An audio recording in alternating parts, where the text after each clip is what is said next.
My friends, let me introduce you to Yuval Noah Harari, a man chock full of big ideas.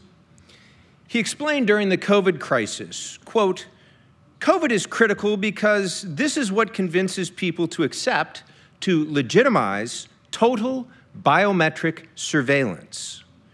If we want to stop this epidemic, we need not just to monitor people, we need to monitor what's happening under their skin." In a 60 Minutes interview with Anderson Cooper, Harari repeated this idea, quote, "What we have seen so far is corporations and governments collecting data about where we go, who we meet, what movies we watch. The next phase is the surveillance going under the skin." He likewise told India Today when commenting on changes accepted by the population during COVID, quote, "We now see mass surveillance systems established even in democratic countries which previously rejected them. And we also see a change in the nature of surveillance. Previously, surveillance was maintained above the skin. Now we want it under the skin. Governments want to know not just where we go or who we meet, they want to know what's happening under our skin. What is our body temperature? What is our blood pressure? What is our medical condition?" Now, Harari is clearly a man who wants to get under your skin, and he just might succeed. Another recent interview finds him waxing philosophical. Quote, "Now humans are developing even bigger powers than ever before. We are really acquiring divine powers of creation and destruction. We are really upgrading humans into gods. We are acquiring, for instance, the power to re-engineer human life. As Kierkegaard once said of Hegel when he talked about the absolute, when Harari talks about the future, he sounds like he's going up in a balloon." Forgive me, but a few last nuggets from Professor Harari will round out the picture of his philosophy and his lofty hopes and dreams. Quote, "Humans are now hackable animals. You know, the whole idea that humans have this soul or spirit, that they have free will and nobody knows what's happening inside of me. Whatever I choose, whether in the election or in the supermarket, that's my free will. That idea is over," he says. Harari explains that to hack human beings, you need a lot of computing power and a lot of biometric data, which was not possible until recently with the advent of AI. In 100 years, he argues, people will look back and identify the COVID crisis as the moment when a new regime of surveillance took over, especially surveillance under the skin, which I think, he says, is the most important development of the 21st century, which is the ability to hack human beings. People rightly worry that their iPhone or their Alexa device has become a surveillance listening device. And indeed, the microphone on that device can be turned on even when the device itself is turned off. But imagine a wearable device or even an implantable device that moment to moment tracks your heart rate, blood pressure, and skin conductance, uploading that biometric data to the cloud. Now, anyone with access to that data could know your exact emotional response to every statement made while, for example, watching the presidential debate. They could gauge your thoughts and your feelings about each candidate and each issue discussed, even if you never spoke a word. Now, I could go on with more quotes from Professor Harari about hacking the human body, but I think you get the picture. At this point, you may be tempted to dismiss Harari as nothing more than an overheated, sci-fi-obsessed village atheist. Perhaps after years of binging on science fiction novels, the balloon of his imagination now perpetually floats up somewhere above the ether.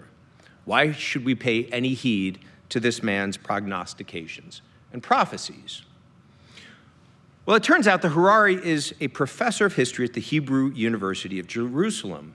His best-selling books have sold over 20 million copies, which is no small shakes. More importantly, he is one of the darlings of the World Economic Forum and a key architect of their agenda. In 2018, his WEF lecture, Will the Future Be Human?, was sandwiched between addresses from the German Chancellor Angela Merkel, the French President Emmanuel Macron. So he's playing in the sandbox with the big dogs.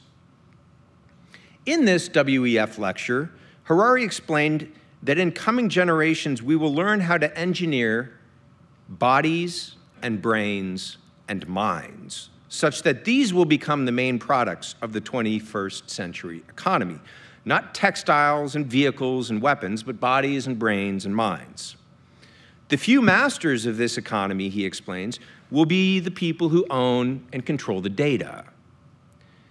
Quote, today, data is the most important asset in the world, in contrast to ancient times, when land was the most important asset, or the industrial age, when machines were paramount.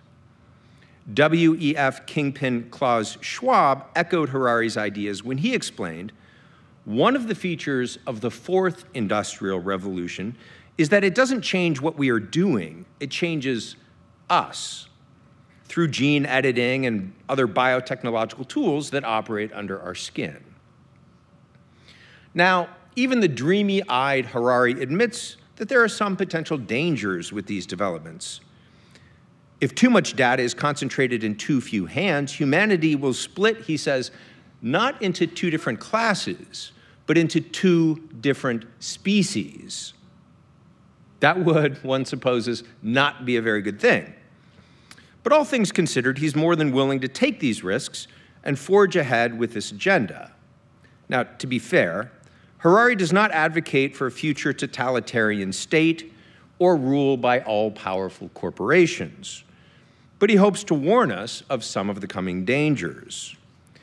In an exceptionally naive proposal, however, Harari believes that the obvious problems posed by a tyrannical biosecurity state can be solved with more surveillance, by having citizens simply surveil the government. Turn it around, he said in a talk at the Athens Democracy Forum. Surveil the governments more. I mean, technology can always go both ways. If they can surveil us, we can surveil them. This proposal is, not to put too fine a point on it, incredibly stupid. As most of us hopefully learned in kindergarten, two wrongs don't make a right. The World Economic Forum made waves a few years back by posting on their website the slogan, "You will own nothing and you will be happy." Although the page was later deleted, the indelible impression remained. It provided a clear and simple description of the future envisioned by Davos man. As the WEF savants predict, at the last stage of this development, we'll find ourselves in a rent-only, subscription-only economy. Picture the Uberization of everything. To get a sense of this future, imagine the world as a gigantic Amazon warehouse, an Amazon warehouse writ large, where a Mandarin cast of digital virtuosos will call the shots from behind screens, directing the masses below with the aid of ever more refined algorithmic specificity. The prophetic Aldous Huxley foresaw this brave new world in his 1932 novel. These changes will challenge not only our political, economic, and medical institutions, they will challenge our notions of what it means to be human. Now, this is precisely what its advocates celebrate, as we'll see in a moment. Corporatist arrangements of, quote, public-private partnerships, which merge state and corporate power, are very well suited for carrying out the necessary convergence of existing and emerging fields. This biological digital convergence envisioned by the World Economic Forum and its members will blend big data, artificial intelligence, machine learning, genetics, nanotechnology, and robotics. As already mentioned, Schwab refers to this as the fourth industrial revolution, which will follow and build upon the first three, the mechanical, the electrical, and the digital revolutions. The transhumanists, which we will meet in a moment here, have been dreaming of just such a merging of the physical, digital, and biological worlds for at least the last few decades. Now, however, their visions are poised to become our reality. The next steps, practically speaking, the next steps in hacking human beings will involve attempted rollouts, which we should vigorously resist, of digital IDs tied to fingerprints and other biometric data, like face IDs or retinal scans. This will be tied into our demographic information, our medical records, data on education, travel, our financial transactions, and our bank accounts.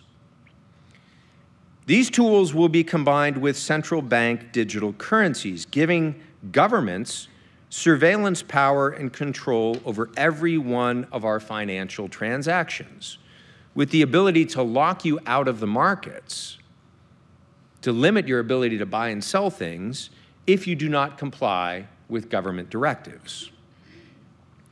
Using biometrics for everyday transactions routinizes these technologies. We get used to them.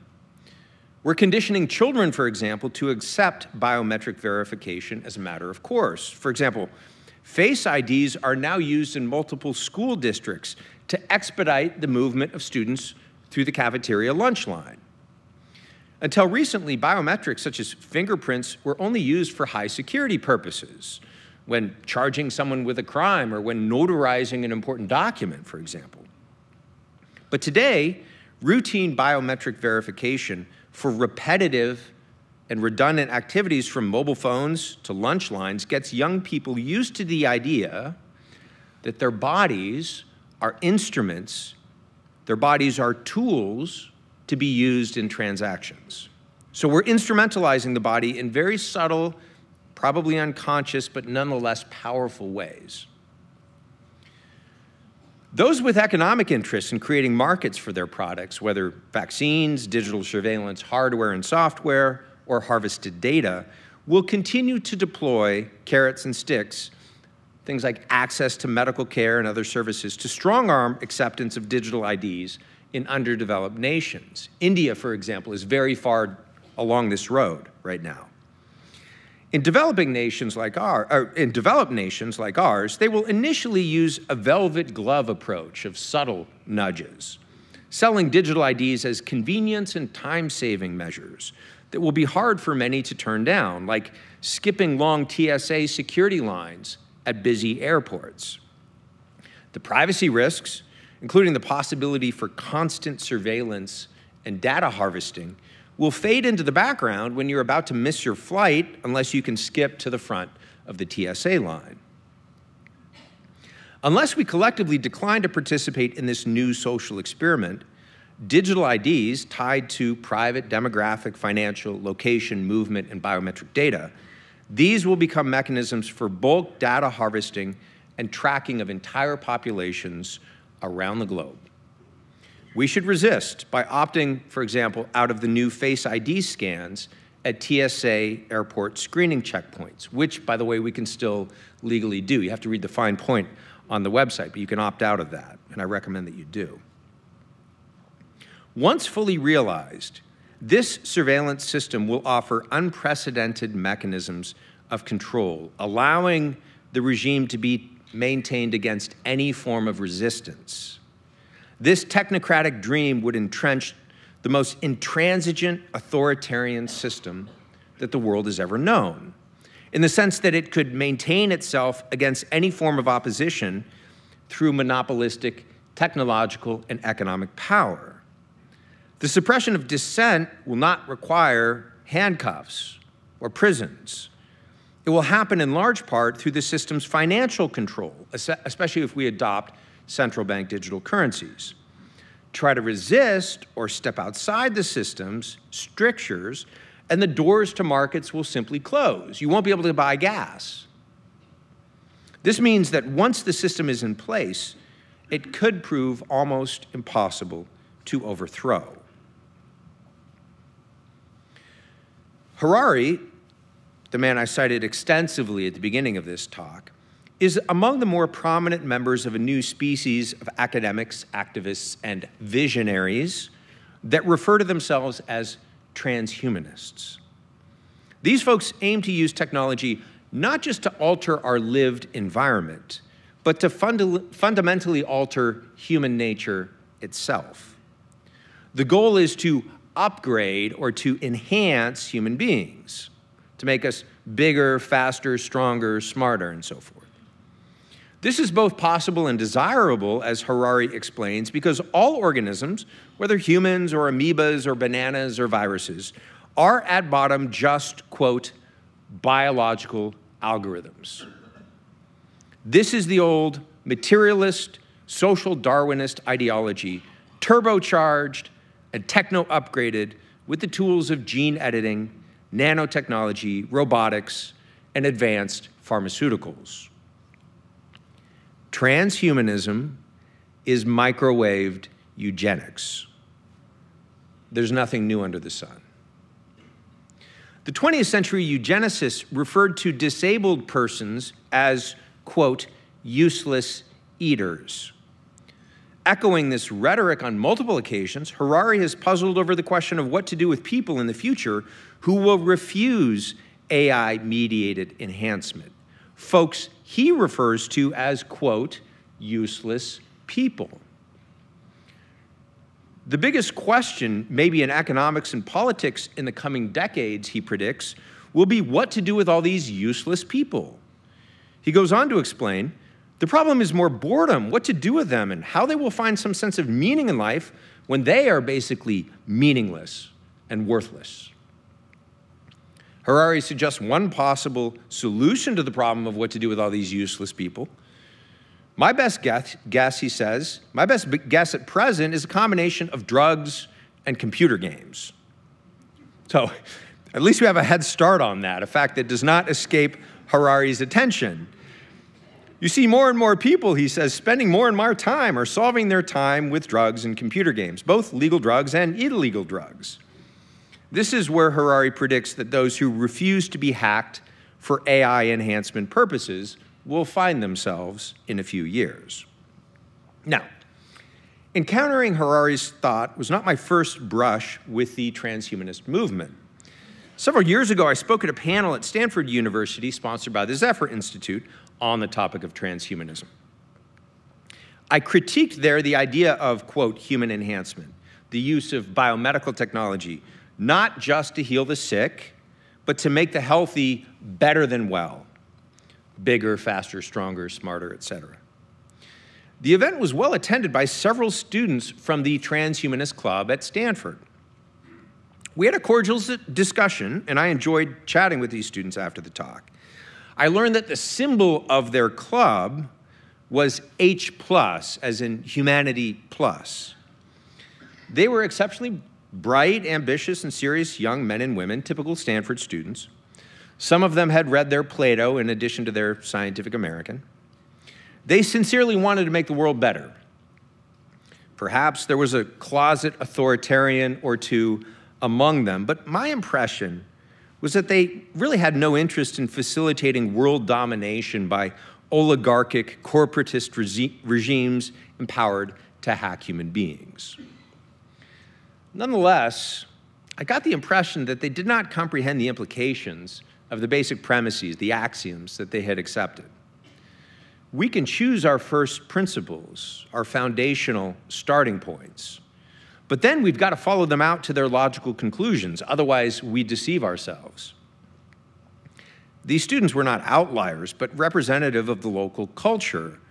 Transhumanism is, of course, enormously powerful and influential in Silicon Valley and shapes the imagination of many of the most influential tech elites.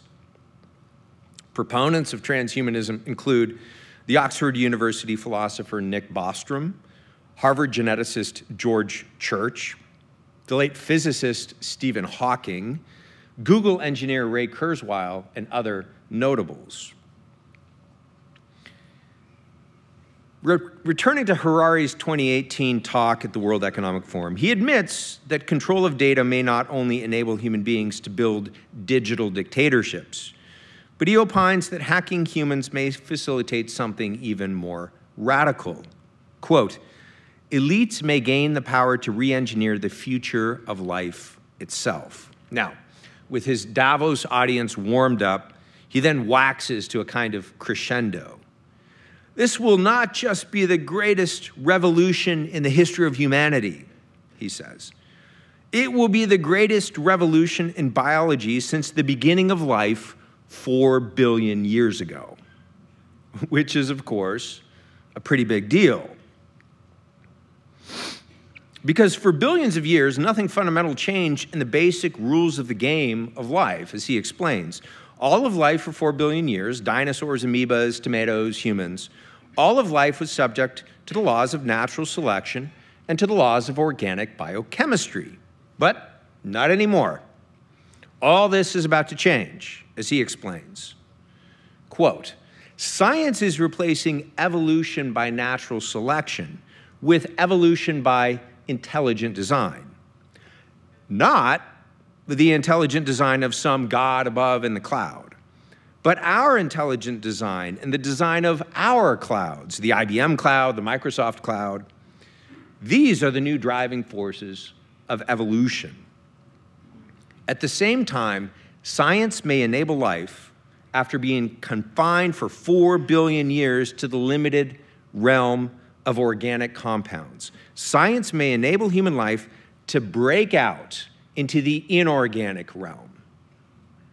Now, the opening sentence here perfectly echoes the original definition of eugenics from the man who coined that term in the late 19th century, Sir Francis Galton, who happened to be Charles Darwin's cousin.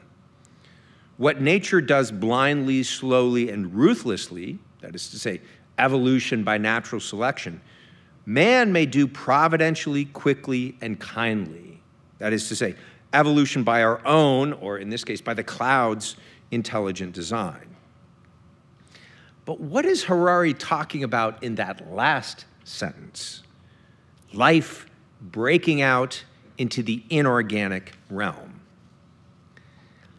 It's been a transhumanist dream from the dawn of modern computing that someday we will be able to upload the informational content of our brains, or of our minds, if you believe in minds, into some sort of massive computing system, some kind of digital cloud or other technological repository capable of storing massive amounts of data.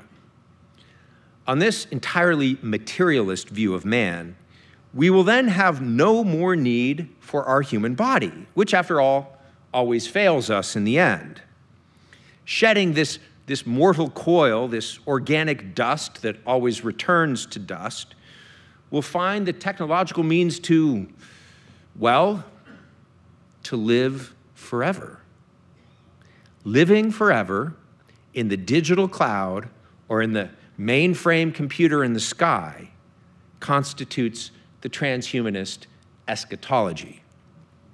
Salvation by digital technology. Now, this project is physically and metaphysically impossible, of course, because, as Aristotle, Aquinas, and others have taught us, man is an inextricable unity of body and soul, not some ghost in the machine, not merely a bit of software that can be transferred to another piece of hardware. But set that aside for now. Look instead at what this eschatological dream tells us about the transhumanist movement. These imaginative flights of fancy have obviously moved well beyond the realm of science. Transhumanism is clearly a religion. Indeed, it's a particular type of neo-Gnostic religion. And it attracts adherents today, including educated, wealthy, powerful, and culturally influential adherents, because it taps into unfulfilled, deeply religious aspirations and longings. Transhumanism is an ersatz substitute religion for our secular age. I cannot emphasize enough the importance for our time of C.S. Lewis's little book, The Abolition of Man. Lewis once remarked that his dystopian novel, That Hideous Strength, which is the third installment of his space trilogy, was the abolition of man in fictional form. So those who've learned from Huxley's Brave New World and Orwell's 1984 would do well to also read That Hideous Strength, which is, I think, an underappreciated entry into the dystopian fiction genre. Back in 1945, Lewis foresaw Yuval Harari and his transhumanist ilk on the horizon. He brilliantly satirized their ideology in the novel's character Philostrato, an earnest but deeply misguided Italian scientist. In the story, a cabal of technocrats take over a bucolic university town in England, think Oxford or Cambridge or even Hillsdale. And they go about working immediately to transform things according to their own vision of the future. The novel's protagonist, Mark Studdock, is recruited away from the university to the technocrats' new institute. You know, they give him a pay raise and entice him to leave his tenure track position. Mark desires above all to be part of the progressive set, to be there in the inner ring that's steering the next big thing. And he spends his first several days at the NICE, the National Institute for Coordinated Experiments, trying in vain to ascertain exactly what his job description entails. And eventually he figures out that he's basically been retained mainly to write propaganda explaining the Institute's activities to the public. Somewhat dispirited, he's a scholar of the social sciences after all and not a journalist. He sits down at lunch one day with Philostrato, a member of the NICE's inner ring, and learns a bit about this scientist's worldview. It happens that Philostrato has just given orders to cut down some beech trees on the Institute's property and replace them with trees made out of aluminum. Someone at the table naturally asks why, remarking that he rather likes the beech trees. "Oh, yes," replies Philostrato. "The pretty trees, the garden trees, but not the savages. I put the rose in my garden, but not the briar. The forest tree is a weed." Philostrato explains that he once saw a metal tree in Persia, so natural it would deceive, which he believes could be perfected. Now, his interlocutor objects that a tree made of metal would hardly be the same as a real tree.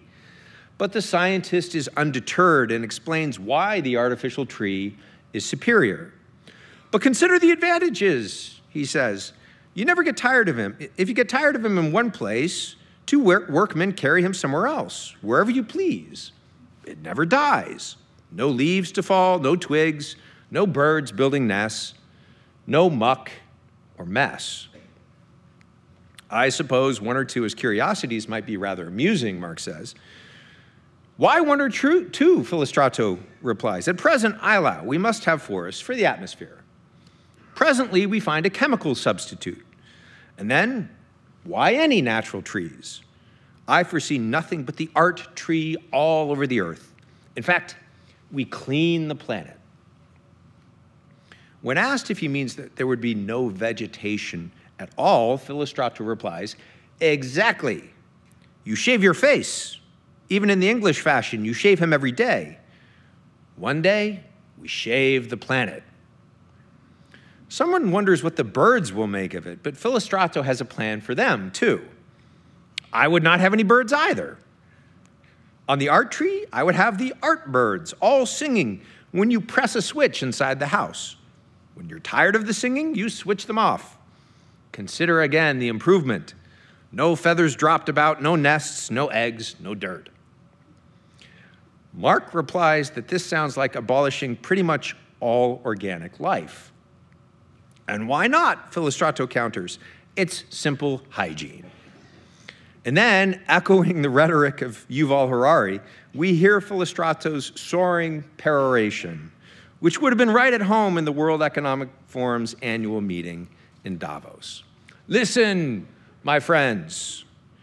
If you pick up some rotten thing and find this organic life crawling over it, do you not say, 'Oh, this horrid thing, it's alive,' and then drop it?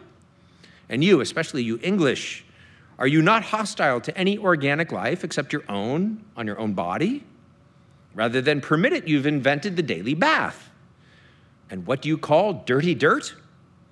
Is it not precisely the organic? Minerals are clean dirt. But the real filth, what comes from organisms, sweat, spittles, excretions, Is not your whole idea purity one huge example? The impure and the organic are interchangeable conceptions. After all, we are organisms ourselves. I grant it, he says. In us, organic life has produced mind. It has done its work. After that, we want no more of it. We do not want the world any longer furred over with organic life, what you would call the blue mold, all sprouting and budding and breeding and decaying. We must get rid of it.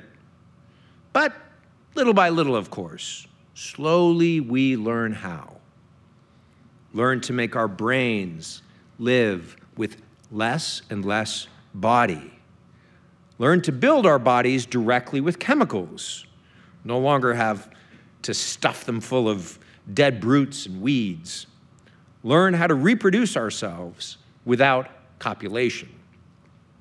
Now, at this point, someone objects that that last part doesn't sound like very much fun. But Philostrato responds, my friend, you have already separated the fun, as you call it, from fertility. The fun itself begins to pass away. Nature herself begins to throw away the anachronism. When she has thrown it away, then real civilization can become possible.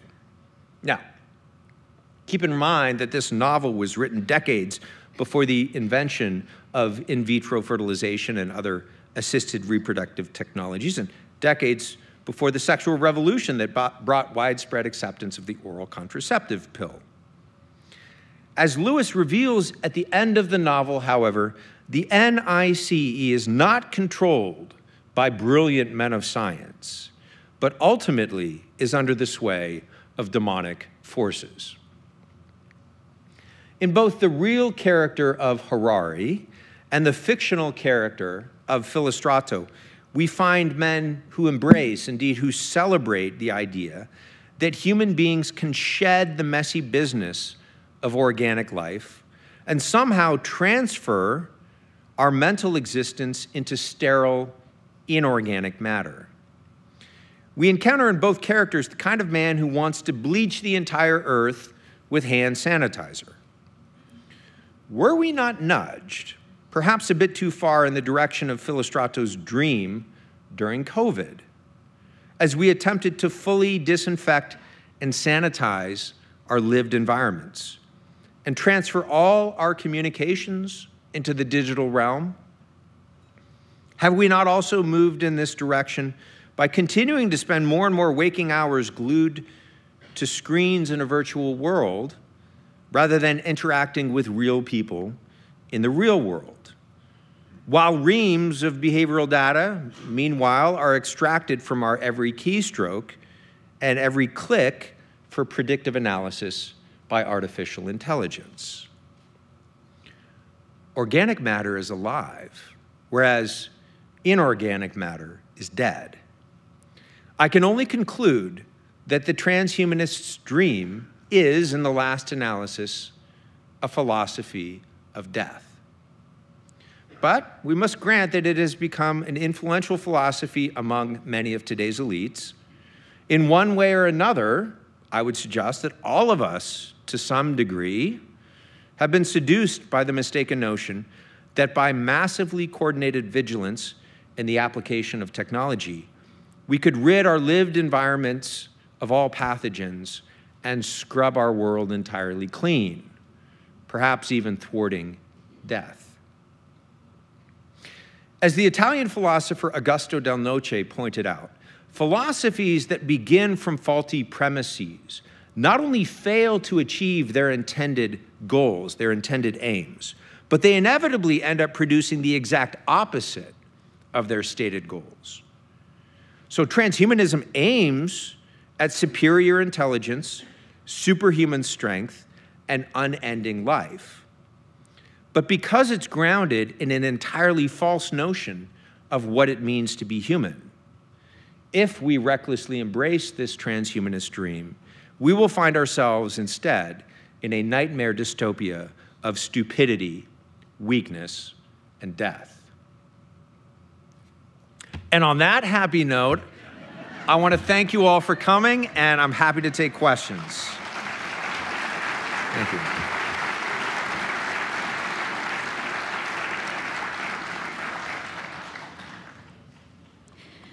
Thank you, Dr. Kheriaty. Dr. Kheriaty has agreed to sign copies of his book, The New Abnormal: The Rise of the Biomedical Security State, directly after this session in the Searle lobby. We now have time for Q&A. If you have a question, please make your way to a microphone. Student questions will be given preference. Thank you for a very interesting lecture. Thanks. As a psychiatrist, how long do you think it will take for people to, I guess, have these various psychoses that make psychiatry the best profession that ever could be? Oh, I'm not terribly optimistic about my own profession. I mean, I'm a bit of an old school psychiatrist. I use medications judiciously, but psychiatry kind of has embraced happiness by means of pharmacology, and drugs certainly have their place in treating mental illness. I prescribe them routinely, and they can be life-saving in certain circumstances. But the first medications to be used for so-called human enhancement purposes have been psychotropics. Probably the most common example of that, which is ubiquitous on college campuses, is the use of stimulants for cognitive enhancement. Abusing Adderall basically to try to get a better score on your exam. And that's just a sort of crude tip of the iceberg example of where things may be headed in terms of personalized psychopharmacology for purposes of cognitive enhancement. So medicine needs to maintain a kind of chastened humility about our aims and goals. Medicine needs to remain aimed at health and healing rather than at so-called enhancement, at making human beings what my colleague Carl Elliott, bioethicist at University of Minnesota, calls better than well. Because these projects eventually become dehumanizing. We don't end up with superhumans. We end up with people that have descended into a kind of subhuman state when we try to mess with human nature in that way. I'm a physician and I treat patients, and there's much good, obviously, that can be done in medicine, including my specialty of psychiatry, to help folks that are struggling with mental illness. But we've got to keep our eye on the ball. And medicine has already adopted many things that are contrary to the aims of health and healing. The embrace of so-called gender affirmative care being only the latest example of a misguided project along those lines. Hi. How do we wean ourselves off of the addiction to novelty and easy access to information? Gosh, that's a great question. That is the million-dollar question. I'm seeing a lot of young people adopt so-called dumb phones, the Bark phone, the Wise phone, the Light phone, these stripped-down versions of the smartphone that, when people recognize that I've become a cyborg, that my brain is too closely bound up with this device and I need to do something about it. I need to sort of take back control over my attention, which in a sense is my most precious resource. That can be very empowering, right? And so there are tools out there now that have been developed that can be helpful in this regard, and these things have your ability to call and text and use the maps and kind of the basic apps that you need to interact with the world. But can get away from the addictive social media kind of endless scrolling that tends to occupy our brains and be used to harvest behavioral data on an ongoing basis. So I'm as guilty as the next person of this problem. I spend a little too much time on Twitter, now known as X. I did a Twitter fast during Advent. I'm going to do another one during Lent. So at least periodic sort of hit the pause button at certain times of the year for a month or two, I think is very healthy to reset the circuitry. But we've got to, there's not much that the society at large is going to do to help us in this regard. So it requires a lot more intentionality on the part of the person who's basically using this device and trying to get around in the world. Yeah, I mean, it's hard. It's hard to do things without it. I cannot write a prescription without a smartphone, right? Because I need to do authentication to do an electronic prescription. So I will grant that it's hard in many professions or as a student to get by without these devices, but devising ways, and institutions like Hillsdale coming up with ways that we can sort of liberate students from the need to always be tied to digital technology, I think is a good first step. So with the continual development of AI and the inevitability that it will continue to be developed, how do you suggest that us useless humans coexist with those who will inevitably continue on? Yeah, so, I mean, I gave you the pessimistic version. I think you're going to get a more optimistic version this evening, and hopefully, I mean, there'll be balanced conversations on the upsides and downsides and the benefits and dangers of AI. And I obviously, I recognize that AI is an enormously impressive and powerful tool in these large language models that many people are now using, the Chat GPT and the Grok and so forth, have their uses, and I have used them myself and been very impressed with what they can do.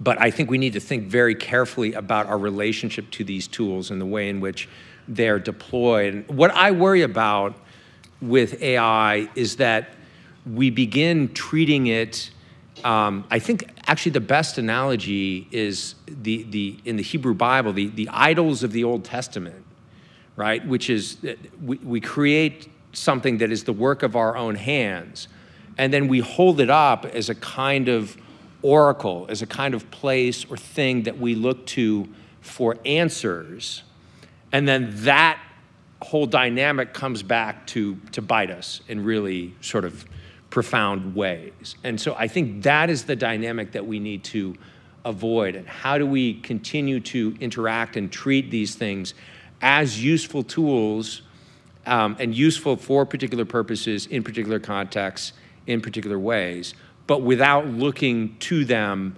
as a sort of font of wisdom or a source of answers. So when I have a patient asking Chat GPT, should I take this medication or not?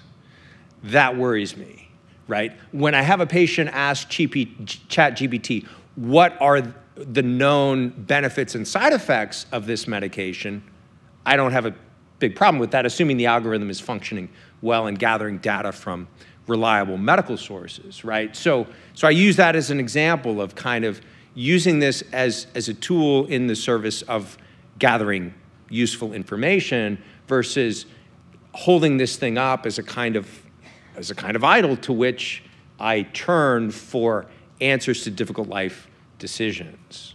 And I think the former is great and the latter is potentially dangerous. Oh, sorry. Good evening. Thank you for your lecture tonight, and thank you for your courage and your very public non-compliance with some of the COVID regime in California.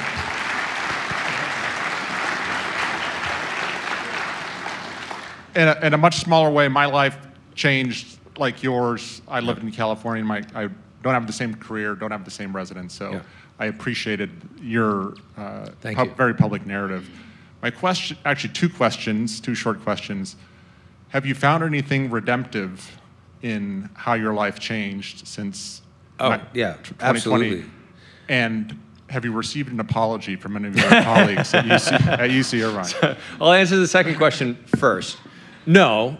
I mean, these are people, all due respect to university administrators, these are the people who will never, ever, ever, ever, ever admit that they were wrong. So I have not received and do not ever expect or anticipate receiving an apology from anyone. There's been a lot that's been redemptive. My life is better now than it was when I was at the university. And I thought I would retire at the university. I had been there 20 years, including residency, 16 years as a faculty member.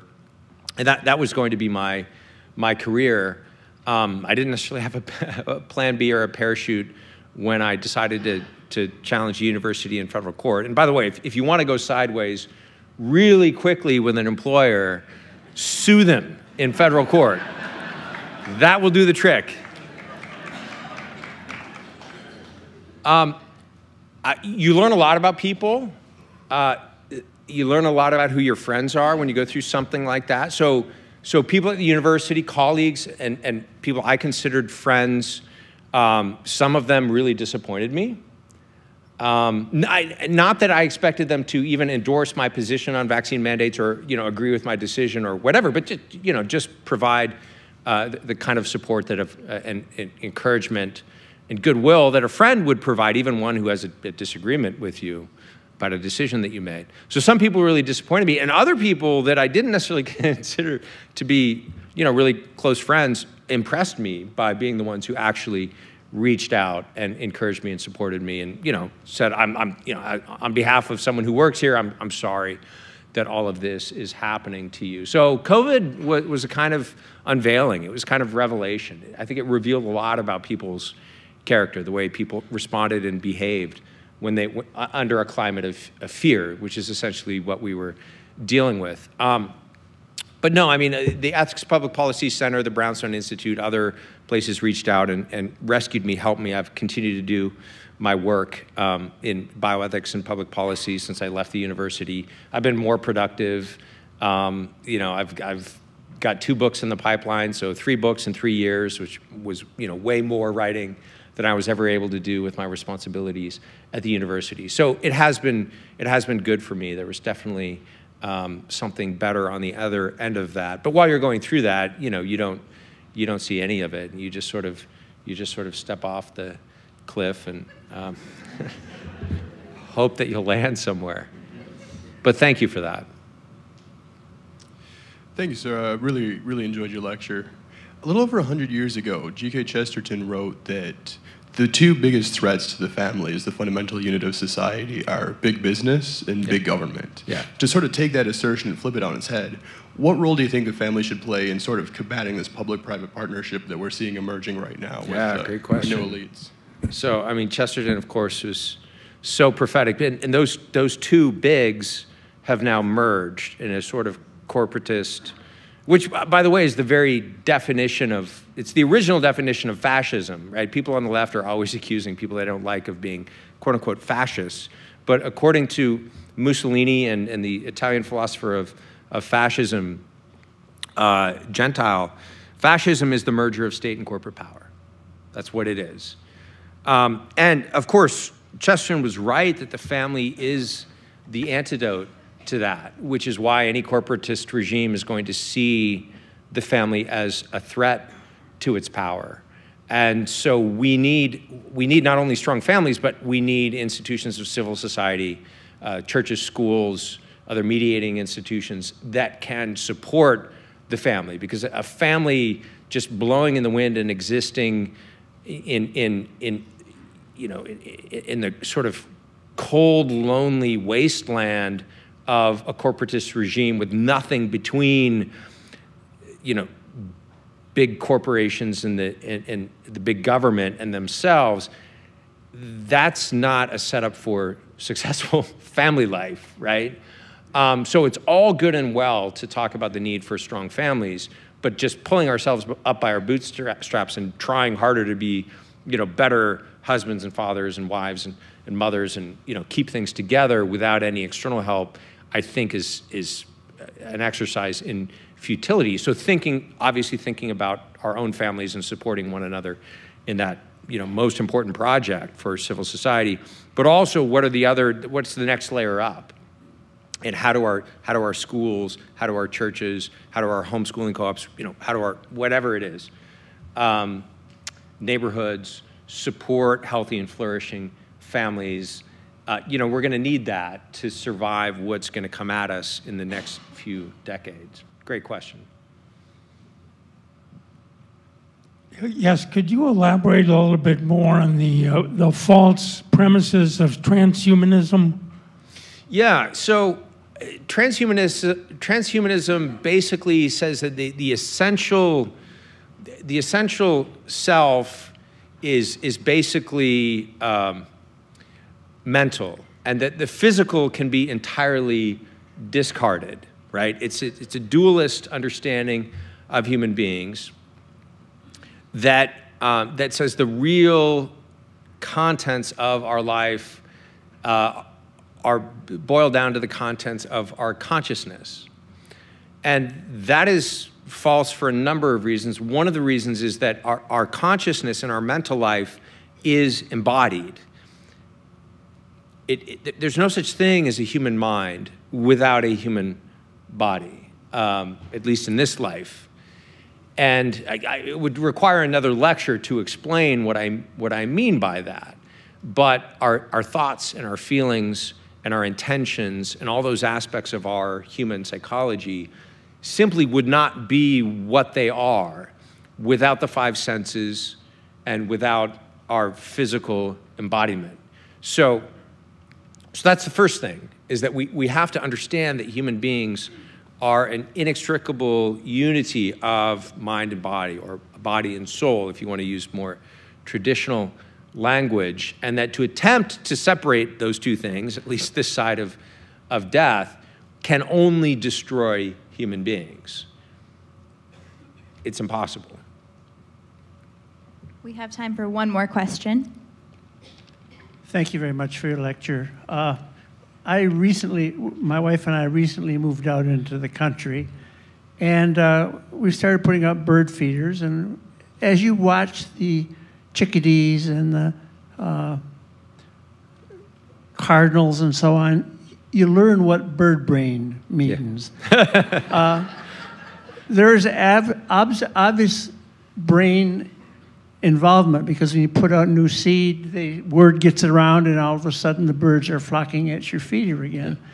And what, of course, is lacking, at least to our perception, is any sense of self that they might have. And so I'm curious, you didn't mention in your survey of any of these AI programs of any attempt to mimic self-consciousness. And I'm wondering, is it just completely absent? Is it because people who are doing this don't believe in the soul or something like that? What are your thoughts on that? Yeah, so proponents, at least of a certain brand of AI, are going to claim that basically, if you can fool someone into thinking that this thing is responding as though it had mental life, that is essentially equivalent to this computer or this machine having mental life. That would be equivalent to the mental life of a human being.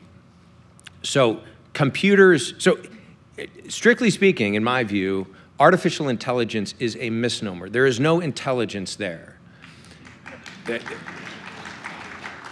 There is very powerful data manipulation and computing according to programming. And now, I mean, rather astonishingly, there seems to be something analogous to human learning going on, in the sense that these large language model AIs are doing things that the programmers don't entirely understand, which is astonishing, right?